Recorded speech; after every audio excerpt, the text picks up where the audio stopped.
This video is for someone thinking about playing the amazing Moonlight Sonata, or perhaps you're someone that's already currently learning this piece. We're not going to cover note for note on how to play this, but rather I want to give you some common mistakes to watch out for and some expert tips that will help you play this the best you can. A lot of people are drawn to this piece because it's maybe dark, filled with emotions, and very haunting. If we just put all the artistic things aside just for a second, let's talk about some of the practical things. So a challenge that you'll find with this one as a beginner is that this piece has 4 sharps. Talking to the beginners out there, when you're learning this piece, you might need to perhaps just write out some of the sharps. So you have F sharp, C sharp, G sharp, and D sharp. This piece is in C sharp minor. One of the little things you can do to really improve on your fluency and your ability to comprehend the sharps is to practice the scales. With any minor, there are always 3 kinds. We have the natural minor,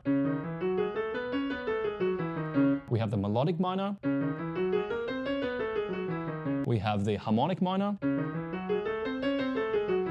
If you have the time, I suggest you to learn all 3 types of minors. Do 1 octaves, sometimes do 2 octaves, sometimes do 4 octaves. Practicing the scales will help you to familiarize yourself with the black notes, which are F, C, G, and D. When I first learned this piece, I played a lot of wrong notes, so keep a pencil nearby so you can just maybe do a little mark on which ones are sharped in case you miss them. In terms of helping you to learn this piece with 4 sharps, I also suggest you to listen to this piece multiple times. After you familiarize yourself with the sound, when you're actually learning the notes and you play a certain wrong note, you can immediately orally pick it up and correct yourself right there and then. For a lot of people, the start is quite iconic and memorable.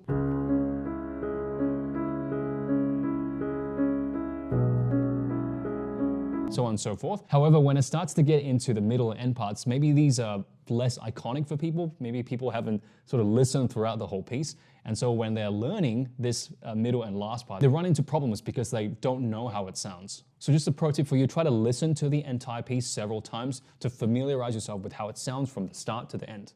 Let's move on to a second practical challenge of the Moonlight Sonata movement one. A really big challenge you'll find in this one is the problem of voicing.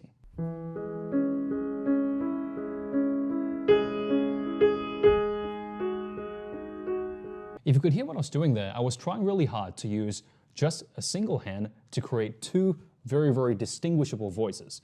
So we have a bottom voice.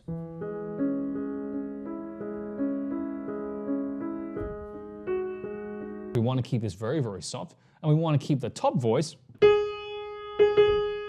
louder than the bottom voice.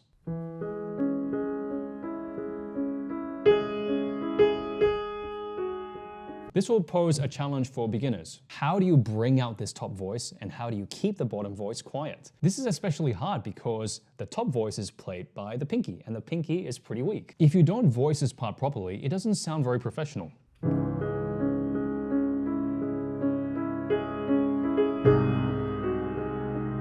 Sounds very muddy. You want to do this instead.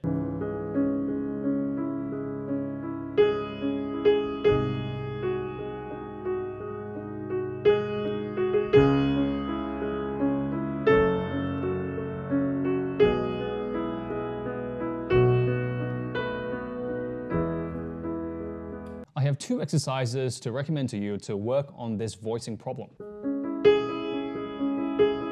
Exercise number 1 is to do this broken arpeggios exercise where you play G sharp, C sharp, E, and G sharp, just with your right hand. And you're gonna do the first 3 soft and the last one loud. So like this. And you're gonna do a bit of a loop like this.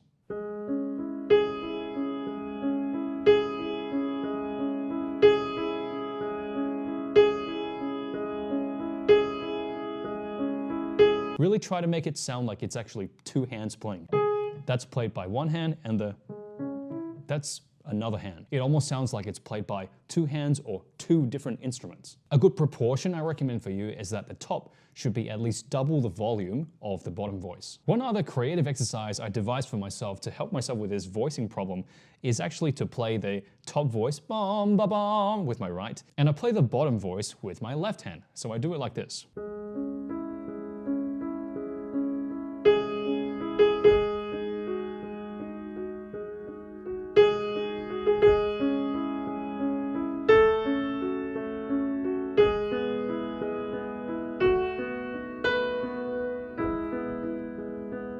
I did this exercise to help me to kind of understand and comprehend the two distinguished voices. And after practicing that and being able to do the right hand significantly louder than the left hand, do I then try to do it all in one hand?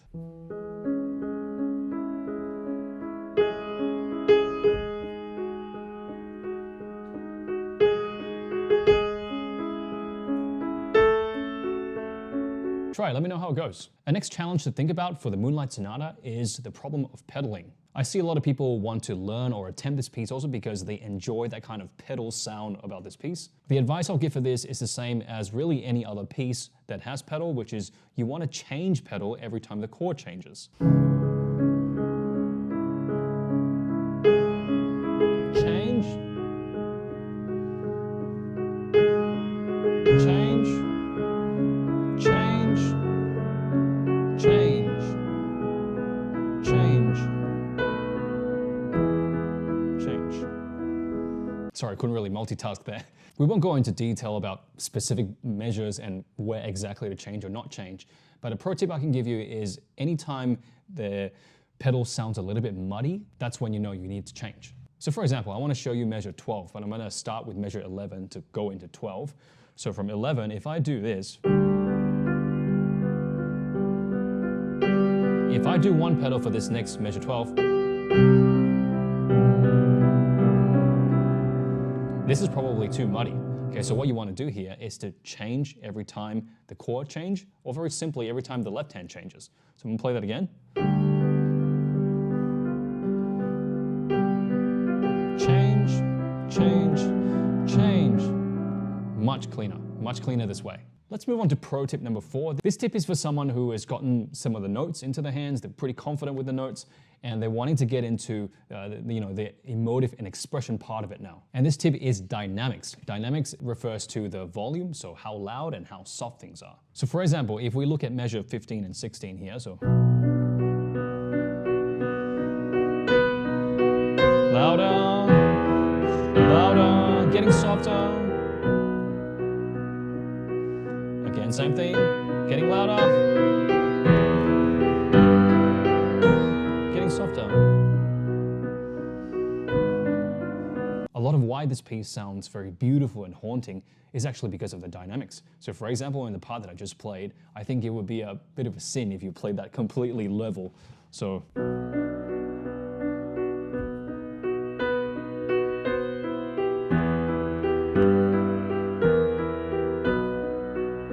I mean, it's okay, you would be playing the right notes and everything, but it would be better to kind of inject some emotions into it by doing dynamics, by bringing out the crescendo and then the diminuendo.